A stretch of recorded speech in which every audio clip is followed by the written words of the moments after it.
Hello friends, welcome to super Saheliya. Friends, आज हूँ दीपा झटपट बनाવીને પીરસી શકાય એવી બહુ સરસ એક શાકની રેસીપી આપું।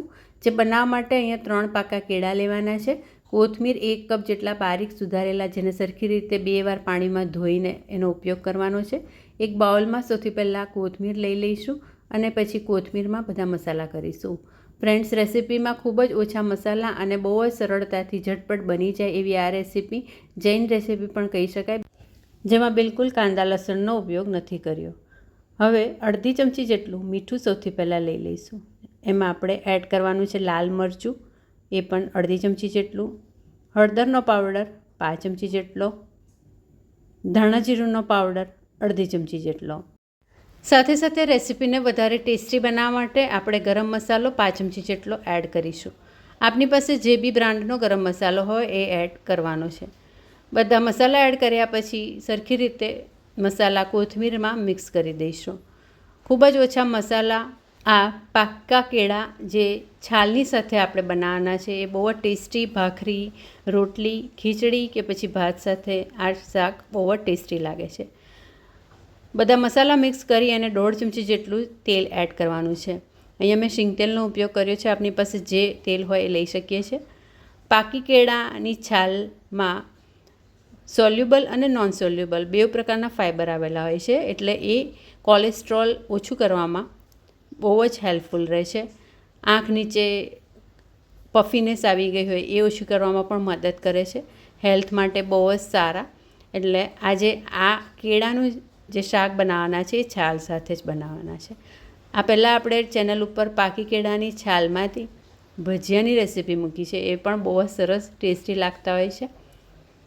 જો આ રીતે કેળામાં આગળ પાછળના ડીટા કાઢી અને છાલ સાથે જ કટ આપી અને આ જે મસાલો જે છે એ સ્ટફ કરી દઈશું। કેળાને છાલ સાથે જ આપણે ભરવાના। તમે છાલ કાઢીને કેળાને ભરવા જશો તો ક્યારેક એ તૂટી જશે, કેમ કે બહુ જ સોફ્ટ હોય અંદરથી। તો જો આ રીતે જો છાલ કાઢીને કાઢશો તો કટ બહુ ડીપ નહીં આપવાનો, નહીં તો એ તૂટી જાય, જેથી આપણે સરખી રીતે કોથમીરને સ્ટફ ના કરી શકીએ। અને કેળાની છાલના આટલા બધા બેનિફિટ જોઈ અને આ શાક બનાવો તો છાલ સાથે જ બનાવજો, બહુ જ ટેસ્ટી જ લાગતું હોય છે। તો જો આ રીતે બધું સ્ટફ કરી દઈશું, બધા જ કેળા છાલ સાથે સ્ટફ કરી અને પછી કેળાને વઘારવાના છે। તો ફ્રેન્ડ્સ, ચોક્કસ રેસીપી ટ્રાય કરજો। ક્યારેક આપણે ઉનાળામાં, ચોમાસામાં જ્યારે શાકભાજી ખૂબ જ મોંઘા છે અને કેળા બહુ જ જોવા મળે છે, ત્યારે સાંજ માટે આ એક રેસીપી ચોક્કસથી ટ્રાય કરાય। જે ફ્રેન્ડ્સ કાંદા લસણ બિલકુલ નથી ખાતા, જૈન મિત્રો માટે આ બહુ જ સરસ રેસીપી છે। કેળા બધા સ્ટફ કર્યા પછી એક ટામેટું લઈશું અને ટામેટાને એકદમ બારીક કટ કરવાનું છે। બને તો તમે ચોપરમાં પણ થોડું એનો પલ્પી રહે એ રીતે ચોપ કરી શકો છો। એકદમ સરસ એક ટામેટું બારીક ચોપ કરી અને પછી આપણે એક તવી ગેસ ઉપર મૂકી દઈશું, જેમાં તેલ લઈ લઈશું 1 થી 1.5 ચમચી જેટલું। તેલ લઈ અને પછી એમાં આપણે રાઈનો વઘાર કરવાનો છે। રાઈ અડધી ચમચી જેટલી તેલ એડ કર્યા પછી મૂકી દઈશું અને રાઈ થોડી ફૂટે એની રાહ જોવાની છે। પછી એમાં એડ કરવાની છે હિંગ। એકવાર તમે કેળા સ્ટફ કરી દો પછી આ રેસીપી બહુ જ ફટાફટ બની જાય છે, કેમ કે કેળાને કૂક થવામાં, ચડવામાં વાર બિલકુલ નથી લાગતી।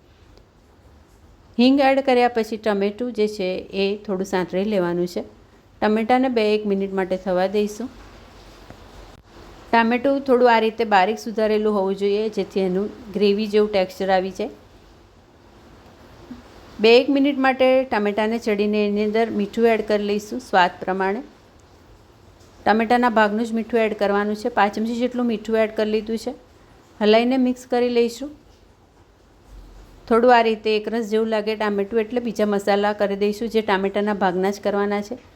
એટલે અહીંયા થોડુંક મરચું, થોડું ધાણા જીરું અને થોડો હળદરનો પાવડર 2 ચપટી જેટલો ટામેટાના ભાગનો એડ કરી બધું હલાવી અને મિક્સ કરી લઈશું।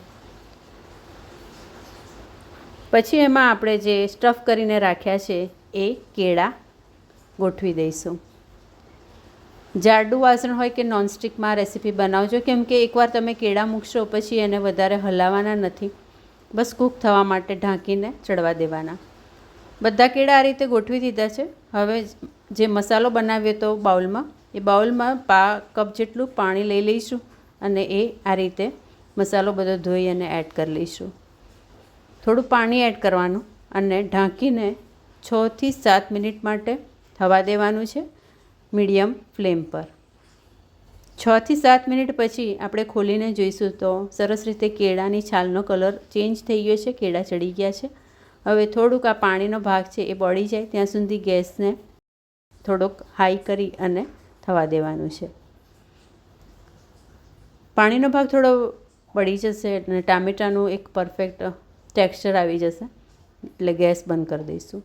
થોડું શાક આ રીતે રસાવાળું જ રાખવાનું છે, જે ખીચડી ભાત સાથે કે ભાખરી સાથે મજા આવે. રેસીપી ચોક્કસથી ટ્રાય કરજો. ચેનલને હજુ સુધી સબસ્ક્રાઈબ ન કરી હોય તો ચોક્કસથી સબસ્ક્રાઈબ કરજો. Thank you for watching once again.